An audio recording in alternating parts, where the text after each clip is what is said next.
war degdeg ah ayaa waxa uu ka soo baxaya magaalada Islamabad ee dalka Pakistan halkaasi oo wada xaajood uu uga socday dowladaha Mareykanka iyo Iran kuna wajahan sidii loo damin lahaa colaadda bariga dhexe.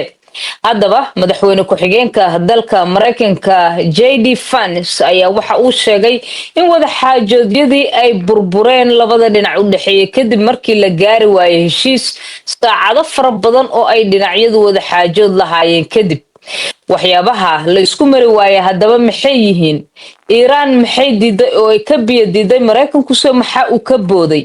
maxaase arrinta xal loogu heli waayay? yaase la filaya in uu ku jiro wada xaajoodkan oo dhinaca kaleeto gunta hoose uu fadhiyo oo suurtagal ka dhigay in ay dhinacyadu ay heshiin waayaan.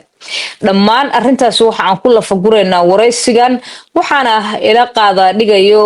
madaxa Warwen TV Cabdulqaadir Qayska. bal Cabdulqaadir ugu horreyntii soo dhawow waxaad iga warantaa wada xaajoodyadii waa ay burbureen sidee bay wax u dhaceen? aad u mahadsan tahay Sare Cabdi Axmed adiga iyo Somali Coverage TV. sida la soconay saacadihii ugu dambeeyay waxay ku sii jeedeen magaalada Islamabad ee caasimadda dalkaasi Pakistan. ujeedaduna waxay ahayd sidii dhinacyada isku haya xiisada bariga dhexe Mareykanka iyo waliba dowladda Iran la isugu markaa soo dhaweyn lahaa heshiis isafgaradna ay ka gaari lahaayeen aakhirkana nabad joogto ah looga dhalin lahaa bariga dhexe gaar ahaan dagaaladii ugu dambeeyay dhacay. wadahadalladu saacado dheer ay qaateen dhinacyaduna waxay aakhirkii galeen wadahadallo foolka foola oo la isku soo horfariisiyay kadib dadaallo ay samaysay dowladda waddankaasi Pakistan oo samaysay juhdi aan caadi ahayn gaar ahaan marka la eego madaxweynaha ra'iisul wasaaraha dalkaasi Shahbaz Sharif iyo waliba taliyaha ciidamada Asim Munir. laakiin saacadihii ugu dambeeyay waxaa la ogaaday in wadahadalladu ay burbureen isla markaana si rasmi ah waxa uu shaaciyay madaxweynaha ku-xigeenka dalka Mareykanka JD Vance iyo dhanka markaa Iiraaniyiintu lafsadooda oo saraakiil ka tirsan la hadleen wakaaladaha wararka. haddii aanu eegno dhanka marka la eego dowladda waddankaasi Mareykanka daqiiqado yar ka hor ay ahayd madaxweynaha dalkaasi JD Vance markii uu ku dhawaaqay uu isagu si cad u sheegay in wada xaajoodidii Iran ay la lahaayeen in gebi ahaanba ay soo afmeermeen iyadoo wax heshiis aan laga gaarin taasi oo loo fasirtay in wada hadalladu gebi ahaanba ay burbureen. laakiin marka la eego wafdiga Iran lafsadoodu waxay iyagu tilmaameen wada hadalladu inay ahaayeen kuwo foolka foola ayna ka horeeyeen wadahadallo ay la yeesheen dowladda waddankaasi Pakistan. laakiin aakhirkii iyaguna waxay sheegeen in wadahadalladu la isku mari waayay isla markaana waxay tilmaameen oo ay ku eedeeyeen Mareykanka habdhaqankiisa iyagoo ku sheegay buunbuunin iyo waliba xitaa madax adayg isaga ayaana ishor istaagay wax kastoo waaqici ahaa ama caqligal ahaa oo lagu gaari lahaa sida markaa wakaaladaha wararka ee dalkaasi Iran ay ku waramayaan. marka heshiisku sidaas ayuu ku burburaya. waa hagaag marka madaxweyne ku-xigeenka dalka Mareykanka waxa Vance uu sheegay oo uu soo qaatay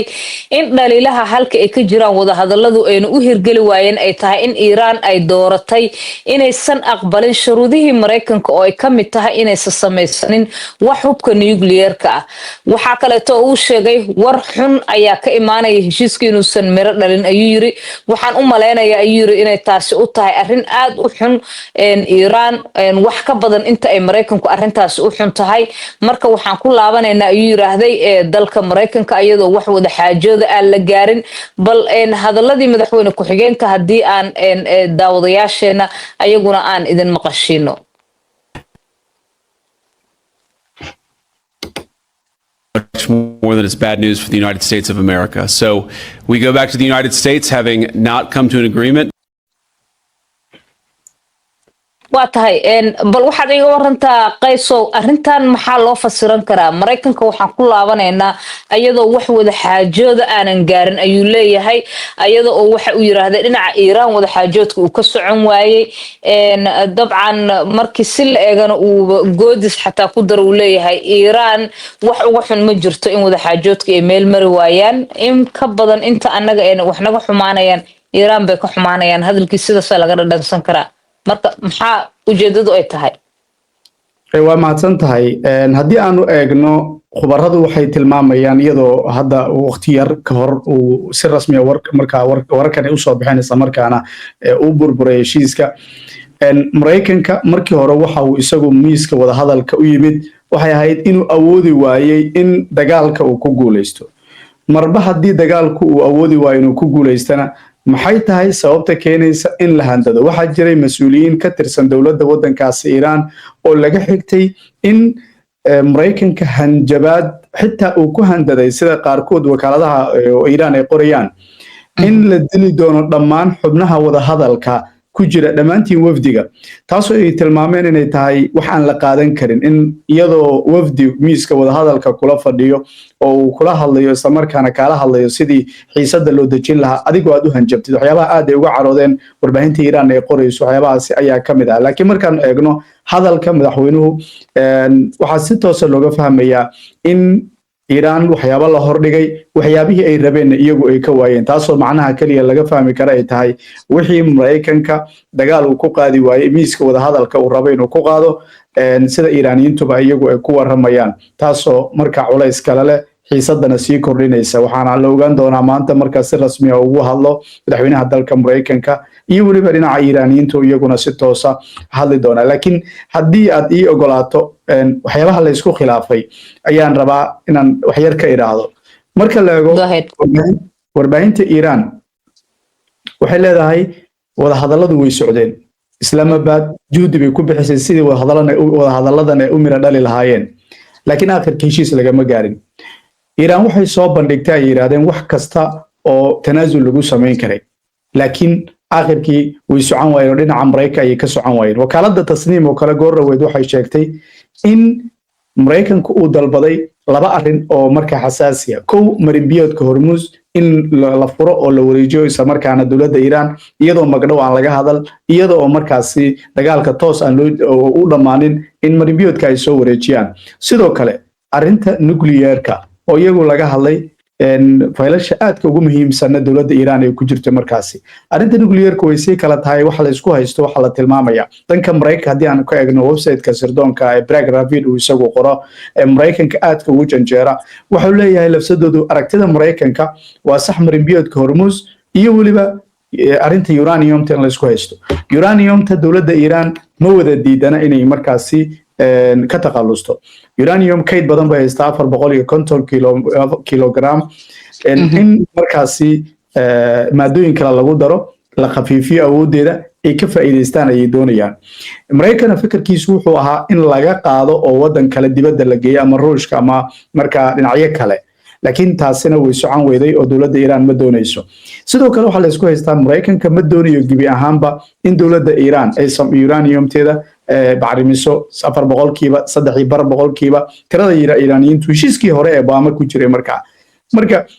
haddii Mareykanka uu isagu doonayo bilayn Mareykanka marka laga hadlayo heshiis nuclear heshiiskii Barack Obama baa jiray oo ka hor 2018 uu isagu burburiyay madaxweyne Trump waqtigiisii hore marka waxyaabahaas ayaa ugu muhiimsan waxyaabaha la isku hayo dhinacyada isku khilaafsan yihiin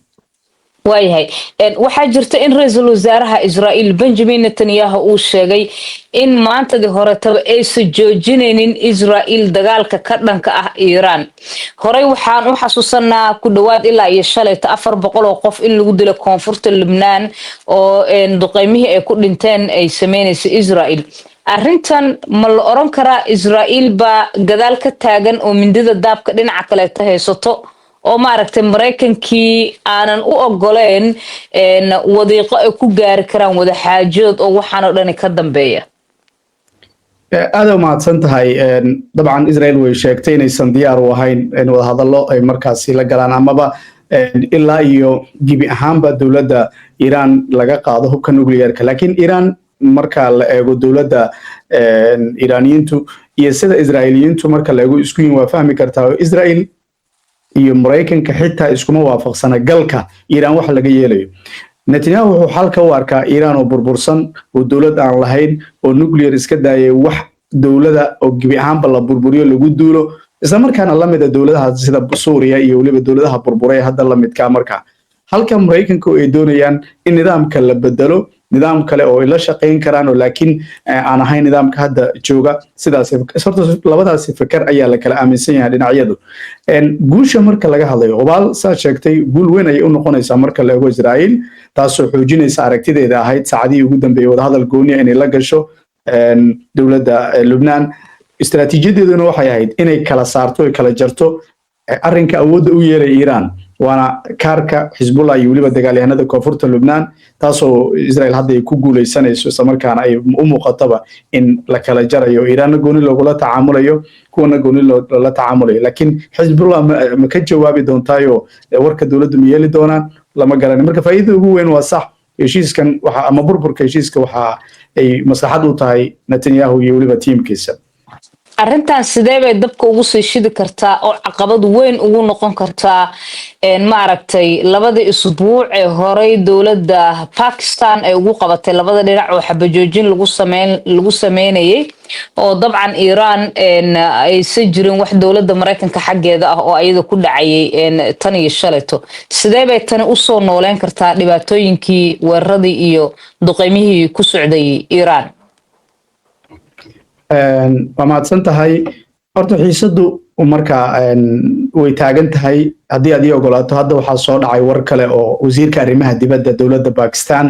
oo isagu ka hadlay arrintan iyo waliba waxa laga yeelayo talaabta xigta ay noqon doonto maadaama wadahadalladu ay burbureen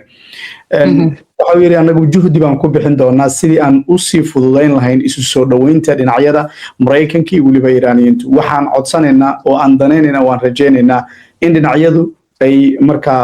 si adkeeyaan xabad joojinta wafdiga Mareykanka iyo waliba markaa wafdiga Iiraan waxay yeesheen dhowr jeer wada hadalla aakhirkiina wada hadalladu saaka ay soo gabagaboobeen ayuu yiri juhdi baan ku bixin doonaa marka isu soo dhaweynta taasoo ka dhignaan doonta labada toddobaad in mar kale wada hadallo kale ay jiri karaan in isku dayo kale dowladda Pakistan sida hadda wasiirkeedu arrimaha dibadda uu isagu sheegayo inay ka shaqeyn doonaan marka la eego sidoo kale dowladda Iran ila wareediyo haddii aad ogolaato ila wareediyo dhanka Iran oo la hadlay telefishinka Al Jazeera waxay tilmaamayaan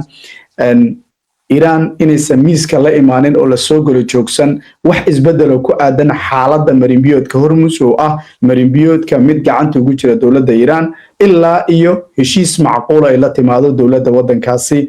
Mareykanka macnaha waxay ka dhigan tahay marinbiyoodka Hormuz ilaa iyo dagaalku waxay iska bedeli doonaan dowladda marka Iran baa gacanta ku hayn doonta marinbiyoodka Hormuz waa u xirnaan doona waxa iyadu ay ogolaato uma mari doona marka xaaladdu waa sidaas waa tahay marka haddama waxay ka dhigan tahay in dhinacyada isku qaadi karaan oo maaragtay duqeymihii ay dib u bilaaban karaan ama Iran waxay sameeynaysaa ama Iran wixii lagu sameeyay waayidii ugu dambeysay muddo 40 iyo dhowr cish ah mase waxa shaqeyn doonto oo sida hadda Iran oo kaleeto Pakistan oo kaleeto madaxdooda aad ka indheysay inta hadda heshiiska uu burburay laba isbuuc ayaa shaqeyn doonto xabajoojinta heed mase maxay tahay lama saadaalin karo runtii wax walba ayaa la filan karaa ilbiriqsi kastaba wasba bedelaysa waa taqaanaa madaxweynaha dalka Mareykanka hal meel iyo hal mowqif loogu iman kara maaha hadalkiisa ayaa la sugi doonaa waxa maanta ka soo baxa hadda maqashid waradu waa bilowdeen waa suurtagal sidoo kale laakiin dowladda Pakistan wali juhdigu meesha kama markaa kalama laaban oo gacmuhu iyadoo isma saaran waxay doonaysaa marka hadalladu in la sii wado dhinaca Pakistan dadaal uu ka socdaa sidoo kale waana way burburi karaan sababtoo ah ka tagin Israel guushan ay hadda gaarayso waxay isku sii dayaysaa dagaalka mar kale in lagu laabto oo Netanyahu isagu rabaa in dagaaladu ay sii socdaan marka wax walba ayaa la filan karaa saacadaha soo aadan lamana saadaalin karo runtii waxa dhici doona waa tahay dowladda Pakistan dadaal fara badan ayay muujisay muddo ayay soo waday hooshan way soo dhirisay dhinacyadii bay soo horfarisay wuxuu ahaa kulankii ugu horeeyay ilaa iyo 1979kii dowladda Iran ee hadda ka talisay markay talada dalkaas Iran la wareegtay oo madax ka socoto Mareykanka gaar ahaan madaxweyne ku xigeenka Mareykanka iyo wafdi uu hogaaminayay ay Iran si toos u horfaristeen wax badan baa la filayay inay ka soo bixi karaan hadda Iran aan iraahday Pakistan maxay leeyihiin maaragtay way noqon kartaa xaaladda ama maxay tahay rajooyinka ay qabaan maadaama wada xaajadidii muddo ay soo dhiranayeen hadda u muuqato inay meel cidla ah ku baxday oo ku baaba'een runtii Pakistan way ku rajo weyneyd in wadahadalladan ay noqdaan kuwa miro dhala isla markaana dhinacyada ay soo dhaweyso runtii credit weyn bayna u ahaan lahayd haddii heshiiskan ay ku guuleystaan oo ay ku guuleysan lahaayeen isla markaana dowladda Iran iyo waliba dowladda Mareykanka ay markaa khilaafaadkooda soo gabagabeyn lahaayeen doorkooda odaytinimada iyo dhexdhexaadnimadana wax weyn bay ka caawin lahayd guud ahaan marka la eego laakiin Pakistan lafsadeedu culays weyn ayaa koraya marka laga hadlayo dagaalku haddii uu soo noqdo waad garan kartaa Pakistan wadamo kamid ah khaliijka oo suurtagal ay tahay xiisada qayb inay ka noqdaan ama goobahooda la duqeeyo inay heshiis kula jiraan isla markaana ciidamo shalaytool ay geeyeen wadanka Saudi Arabia iyagu marna ma doonayaan dagaalku inuu sii socdo oo masaalix baa lafsadoodu ee ka taala mandiqada bariga dhexe laakiin haddana sida kale way adag tahay in dowlad kale oo islaamiya inay markaasi dagaal ay ku furaan oo Iran maadaama iyagu yihiin marka culaysku ma sahlana dhan kasta ayaana wax walba laga filan karaya dowladda Pakistan laakiin waxay hadda daneynaysaa in dhinacyadu ay soo dhaweyso waxaana la rajeynayaa maalmaha soo aadan mar kale kalfadhiyo kale in dhinacyadu ay isugu yimaadaan oo Pakistan ay gadaal ka riixdo oo ay Mareykanka ku cadaadiso sidoo kale ay ka codsato marka la eego Iraaniyiintan ay ka codsadaan si miiska hadalka mar kale lagu yimaado Iraaniyiintu lafsadoodu ma diidana miiska hadalku laakiin waxay leeyihiin anagu wixii dagaal aad nooga qaadi weyday way adag tahay anagu inaad naga qaadid marka la eego wakaalada markaad fiirisid Iran tasniim waxay sheegaysaa in Iran ay soo bandhigeen hindisiyaal cusub isla markaana ay dadaal bixiyeen oo ay doonayeen waxyaabo waaqici ah inay markaasi la yimaadaan miiska wada hadalka oo ay kamid tahay tanaasulo dhowr ah laakiin haddana ay rabaan iyaguna waxyaabo ay doonayaan waxyaabo ugu muhiimsan waxa kamid ah in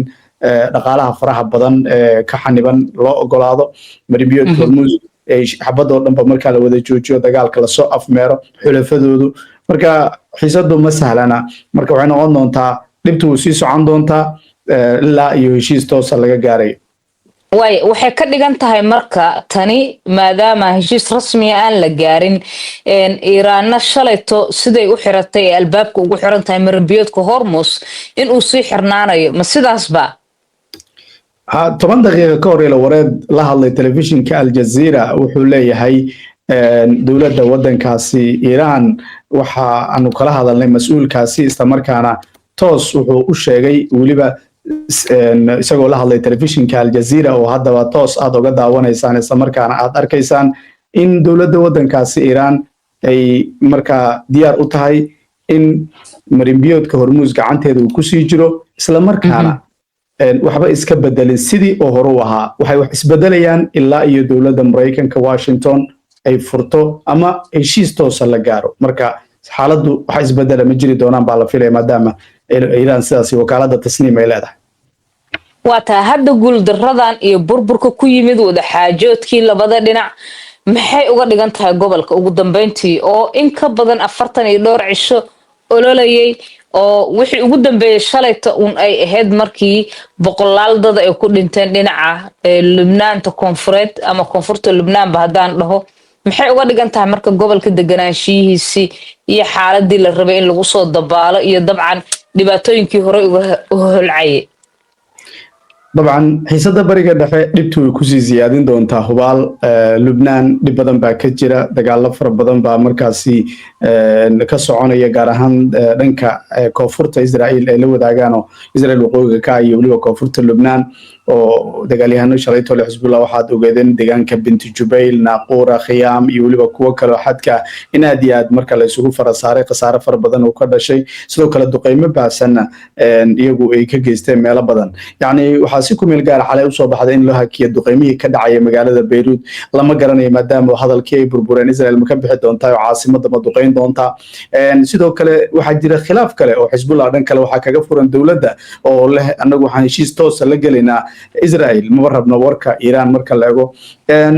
xaaladdu waa fowdo haddii aan eegno dhanka khaliijka lafsadoodu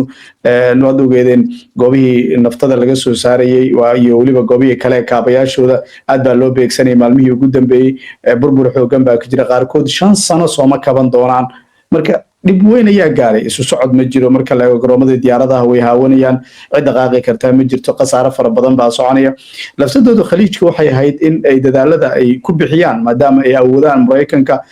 heshiisyo fara badan ay kula jiraan in ay ku cadaadiyaan miiska oo tanaasul inuu sameeyo xiisadda ugu yaraan la qaboojiyo marka laakiin wadamo ka mid ah khaliijku ayaaba u ololeynaya xiisadda inay sii socoto marka wadamo khaliijka intooda iyagu lafsadoodu isma haystaan hal mowqif iskuma haystaan taasina waxay fududeysaa marka in guusha ugu weyn uu gaaro Netanyahu isla markaana dagaalku suurtagal ay tahay mar kale inuu sii socdo waa tahay daawadayaal waxaan